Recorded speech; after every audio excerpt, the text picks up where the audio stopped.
My presentation is supposed to be on NRCS standards and practices. Guess what? We're not going to talk about that. That topic was assigned to me way last fall, and I've been so busy running around the country that I kind of forgot to look at it until about a week here before and found out, well, it's too late now. It's on the program. So, you know what? We're doing Plan B. So what we're going to do, we're going to talk a little bit, we're going to do some apps and look at two different apps and show you some videos and some sites where you can go, guys, get more information, okay? So the first one we're going to do is called the Pocket LAI, so that's Leaf Area Index. But before I do that, I want to kind of follow up on some things that Paul Jackson said, okay? So most guys here are probably planting corn, and I just have a couple simple questions for you. See, let's just discuss 200 bushel corn, okay? How many pounds of carbon do you need to grow 200 bushel corn per day? How many pounds of carbon per day?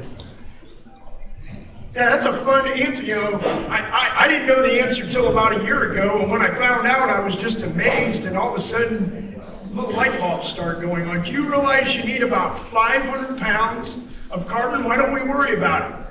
Well, we get it for free, right? So we don't worry about it. But you need 500 pounds of carbon per day. Where does that carbon come from? What were we taught? It comes out of the atmosphere, right? Well, you're partially true, but let me ask you this. If we got 500 pounds of carbon from the atmosphere, how high up in the atmosphere would I have to go to get 500 pounds? I'd have to go 1,000 miles to get 500 pounds. So on an acre of land, you need 39 cubic acres of air to get 500 pounds of carbon. Does that seem very plausible? It's really not. So where's the carbon coming from? Well, if you look at the atmospheric carbon, it's 400 parts per million.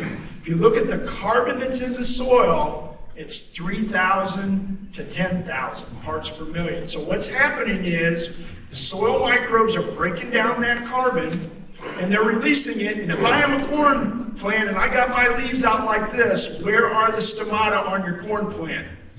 They're underneath, okay? So what's happening is if you have good soil biology, they're breaking that carbon down, releasing 60 to 80% in that residue, and it's going up, and the corn plant is immediately recapturing it.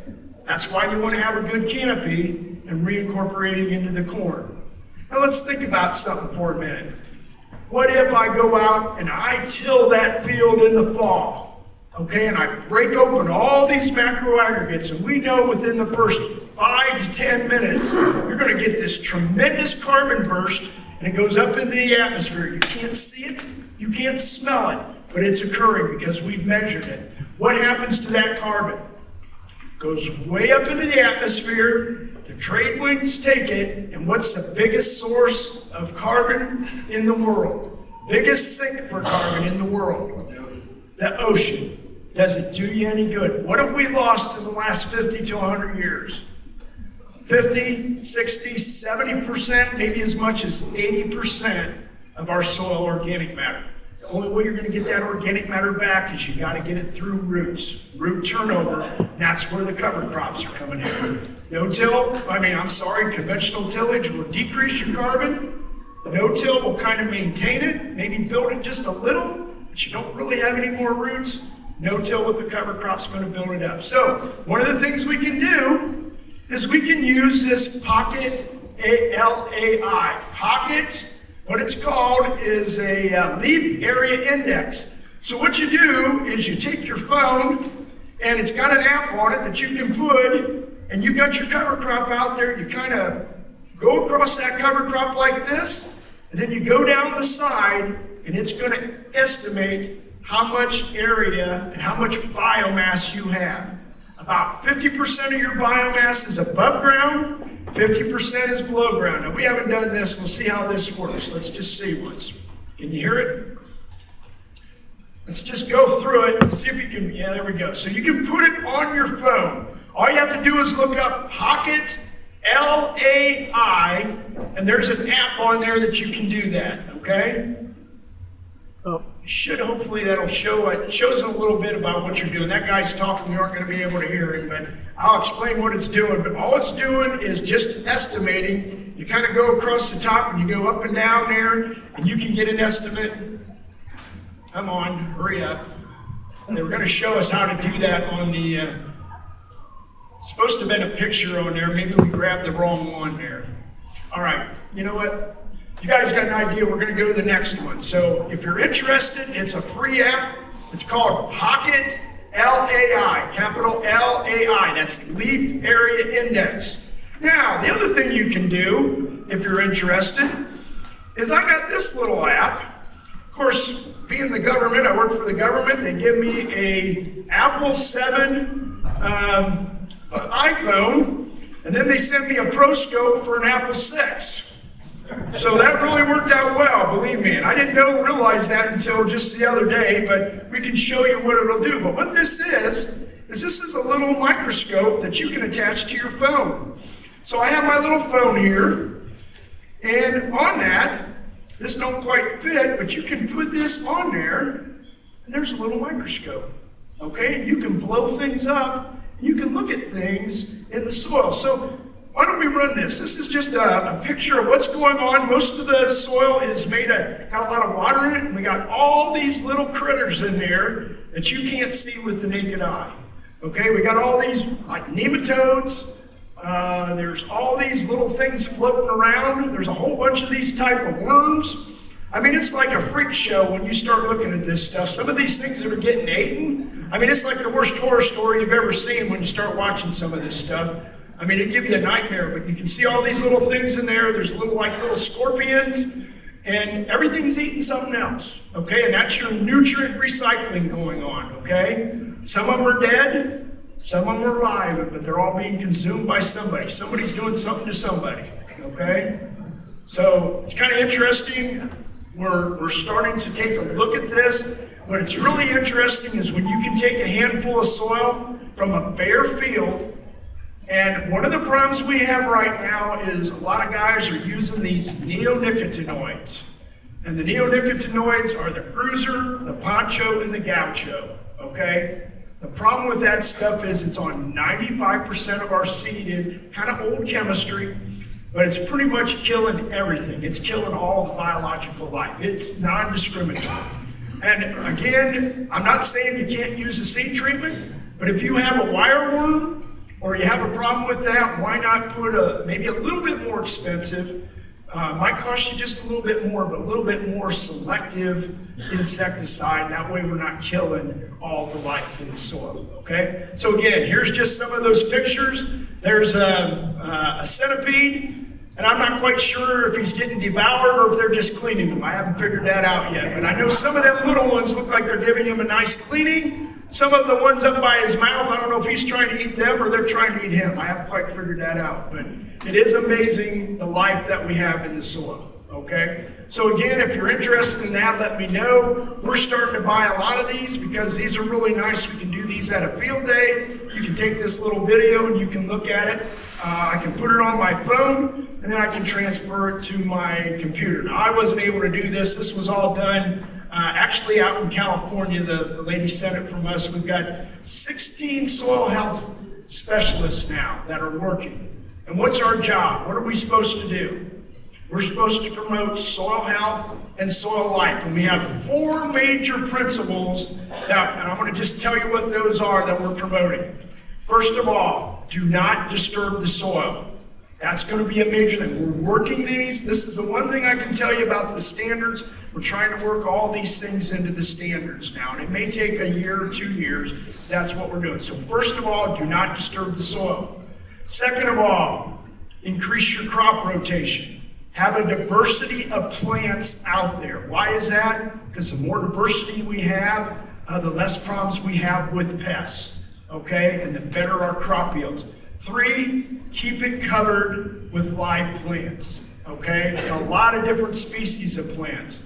And 4, prevents erosive forces. And the best way to do that is long-term no-till and a cover. Okay, those are 4 major tenets that we're working into all of the standards now. We're kind of starting to rewrite a lot of these standards and looking at those 4 tenets, how we can increase some of those things in there. So it might take us a couple years to get that done. What's the 5th one?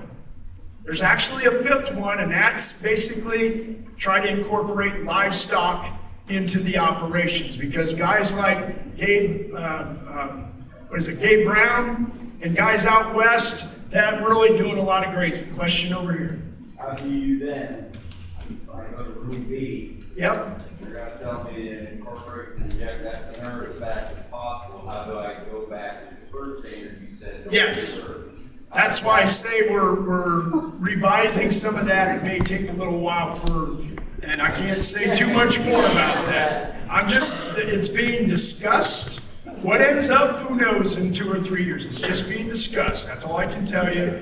But they are looking at a lot of those things. So I will tell you this, we're probably going to get rid of the word incorporate. I do not like the word incorporate, because when I say that to a farmer, what do? They plow or disc it. It will probably, the new wording, don't quote me on this, will probably be inject. We're going to say inject, and that will be a whole new system. So things are evolving, things are changing. I do not know what's going to come. These are just things that, are being discussed, but there's people on both sides trying to, influence that. So that's what we're trying to do. So let's go to the next slide. And what this is unlocking the secrets of the soil. Okay, there's a tremendous amount of videos on there. So we've done 3 years of videos, and Alan Sundermeyer, myself, and people from all across the country are doing 5 10-minute videos, okay? And Buzz Clute put these all together. If you want to go to this site, here's the keywords you need to use. Explore the science of soil health, okay? And there's probably 30 different videos on this site. Matter of fact, if you just put in soil health and put in videos, there's thousands of videos on YouTube's out there. Guys really like doing this. So down there, move that up a little bit if you can. I don't know if you can. You'll see in here too, soil feeds plants and vice versa. That's one that I did. And then one that Alan Sundermeyer and I did, we did one on soil compaction. We got about 12,000, 11,000 hits on that, somewhere around there. I'm not quite sure anymore. I just did a webinar last week. Didn't even know I was doing a webinar. I went to Indiana and I gave 3 presentations, and they asked if they could tape me. I said, fine. They put it on the internet, and by the time we got done, we had 500 hits. So there was 22 people in the room, yet 500 people from around the country. I don't know where they were from. They were supposedly looking. So it's a great way to do more education. Now, do you have that one? Let's just show them the one we did on compaction, if we can get that up and going, okay? So I will, while he's getting that moving, compaction really is just poor soil structure, guys. If you've got roots in your soil, that's going to help improve your soil structure. Can we get the... the plow seems to be symbolic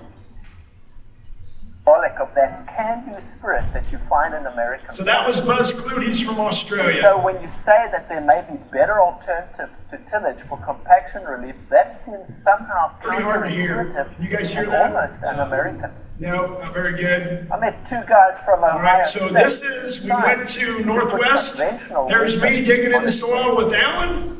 And basically, we're just talking about soil structure, okay? So, I can about narrate what's going on here. We have a research site. Maybe turn the volume down or turn it up, either one.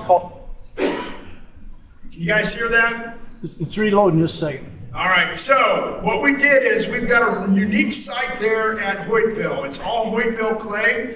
We have 40 years long-term plots. 40 to 50 years, I think, and the crop rotation is basically corn, soybeans with wheat, corn, soybeans with wheat, and I think oats is in the rotation. Then other places we've done continuous tillage. I can tell you some of those plots have that much of a difference in height, just from the way we've done the tillage there, or no-till. No-till is much better. And what we're seeing is that these soils are expanding because these roots go down, they push out, they physically lift that soil. So you saw You know, the cloud Jocelyn's. seems to be symbolic of that can-do spirit that you find in American farmers. Can you And guys so hear when you that? say that there may be All right. better alternatives, Let's just do away with it. We're going to just talk for a little while here, Alan, because we can't get the volume out. So what we're finding out, if you looked at Paul Joss's data, look at how much pore space we've lost. We've lost an average of 25 to 35% of our pore space from our soils. Our soils have shrunk that much, okay? And if you look at when you go into these fields now, you're actually going down, okay? So if you've lost that much. I got it. All right. So what we've got to do is now we've got to get that storage capacity back, and it's all going to be with roots. Putting those roots down, pushing it out. What they do is they physically lift that soil up and expand your soil. You're adding carbon back into your soil. Tillage is not going to do that. Tillage is a destructive force. We're now starting to call it a drug, okay? And what it basically does is once you start down that path, all of a sudden you're going to get addicted to it because you're releasing a tremendous amount of nutrients. You don't have the carbon left in your soil. So what happens to all those nutrients? If I don't have a live plant out there, these are soluble nutrients. They flow with the water. And they either run off the surface, get into our ditches, and cause a tremendous problem in Lake Erie, the Chesapeake Bay, or the Mississippi River. If we've got a live plant in there, what do live plants absorb? They absorb soluble nitrogen, soluble phosphorus. That's the problem that we're having right now. How many of you guys know what's going on out in Des Moines? Have you heard about that? Okay, so there was a lawsuit. A lot of people are taking a breath because the lawsuit they think has been settled. What did the state say? The Supreme Court said you can't sue the federal government. Didn't say you couldn't sue the farmer though. What do you think the next round of lawsuits are going to be? They're going to go after the individual farmer. Who's going to win that battle? Whoever's got the most data. Okay, that's generally how it works. The more information you have, and they have years and years worth of data, and they can even tell you which tile lines and where it's coming from now, okay? So this thing, if you think it's been settled, it probably hasn't. It's probably going to be in litigation for a number of years. Don't know what the answer is going to be, but they are really looking at this, okay? All right. What else do you guys want to talk about? Anybody have any questions? It didn't quite work. The technology didn't work the way we thought. You guys have any general soil health questions? We got about 5 minutes or 10 minutes, and we'll get out there a little bit early. We'll get first in line, okay? We can get back here a little bit quicker. Any questions on soil health? We got plenty of experts. We got Dave and myself, and Alan's in the back. What's burning on your mind? What do you need to know? Question in the back. How would controlling drainage out of fields? What's that? Yeah, there we go. Hello? Yes, there you go. Would controlling the drainage out of fields increase or decrease or have a negative or positive impact on overall soil health?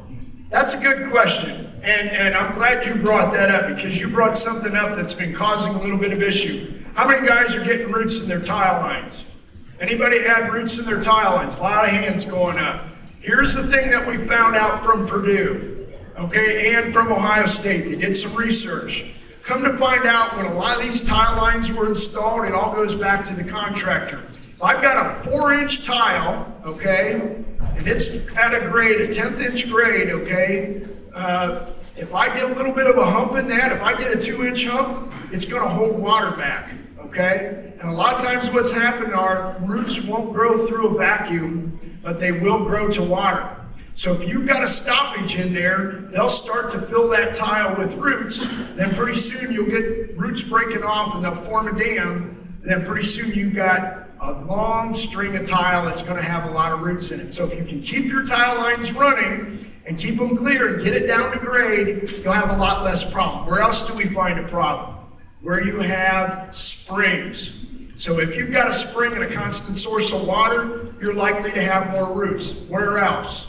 Either feedlots or septic tanks where you've got nutrients. If you've got nutrients going through that tile line, those roots will go down to the nutrients and then you'll get a lot. Now, we have found all types of plant roots in here. We found corn, soybeans, wheat, tomatoes, sugar beets, you name it, oats, anything. We found that type of root. But you got to remember, if you're growing cover crops, do you have more roots out there? And do you have them out there a longer period of time? You're liable to acerbate, make it worse if you've got a little bit of a stoppage in there. So you got to make sure that your tile lines are down to grade and watch the guys that are installing it for you. It seems like we're seeing a pattern here. We go back and look at it, we can find that certain contractors don't have a very good reputation. Find a guy that's got a really good reputation. They've got a little monitor on there. When they see a little blip, they're supposed to go back and investigate it and make sure it's down to grade. If you're doing it yourself, make sure that you're doing it right. Because you start doing this, tile is expensive. We don't want to be putting out extra tile. I will tell you this, by using the cover crops, we're going to improve our water infiltration. And we can actually, a lot of guys are going 40 and 50 foot spacing, are now putting them at 20, 25. If you're growing the cover crops, you'll get better water infiltration. You'll also get water moving both horizontally and vertically. I guess horizontally and vertically, okay? And you'll be able to use your existing tile line. You want to use those first. In a lot of cases, it's the reason we got to put out extra tile. It's because we have really poor soil structure. I had Bud Belcher one year come up and do a research. This has been 20 years ago on a Paulding clay soil. He probed our soil and he said, this is interesting. You guys need tile every 6 feet. That's how bad our soil was, okay? But now if you can put those roots in there and you can get that soil to have better water infiltration, that water should be able to move both vertically and horizontally with those roots. You can make those tiles work at their maximum production. Okay, that's what we're trying to do. Other questions? We're just going to make this a free-for-all. Yeah. Over here. I can't see it. Yes, yeah. How about these, town dams, certain fields, but hold the water? Yes, okay. So we've got tile dams. We've got these water control structures. Thank you very much, because I wanted to mention that also. So here's the thing. How do we operate them during the growing season? During the growing season, right before we're going to plant, we pull all the dams out because they're holding water back all winter, right? So you pull the dams out and you plant your corn, you let that ground dry out, you plant your corn, and then after you get the corn planted, what do? You put the dams, the logs back in again, okay? You raise the water table. Then what do? During the growing season, you got to kind of watch where the roots, as those roots grow down and get closer to that water table, you start pulling the dams out, but you're storing more water in. What happens in the fall? Pull all the dams out, and we basically harvest our crop. Now, what if we decide we're going to put in a cover crop? Well, now we're going to follow the exact same strategy we did in the winter, or in the summer. We're going to do the same thing in the fall. You're going to plant your cover crop, put your dams back in. Give us at least a foot of freeboard. As those cover crops start to grow, we're going to start pulling the dams out because they will suck up the nutrients in the soil. They'll absorb it. And as we pull those dams out, by the end of spring, we should have all those dams out, and those roots should be down there. They should be taking in all the nutrients. Then we're going to kill those cover crops in the spring and basically plant our next crop. And we're going to start all over again, plant our next corn crop or soybean crop, put the dams back in, hold that water back. To me, that's a perfect strategy. But if you're not pulling the dams out, what's going to happen? If you only got a foot of freeboard, you're only going to get roots down until wherever that top of that water table is. You've got to lower your water table gradually. As you lower that water table, you should be able to soak up those soluble nutrients. Plant roots do what? They absorb soluble nitrogen, soluble phosphorus, and that's what we want to be doing. So we can work those two strategies together.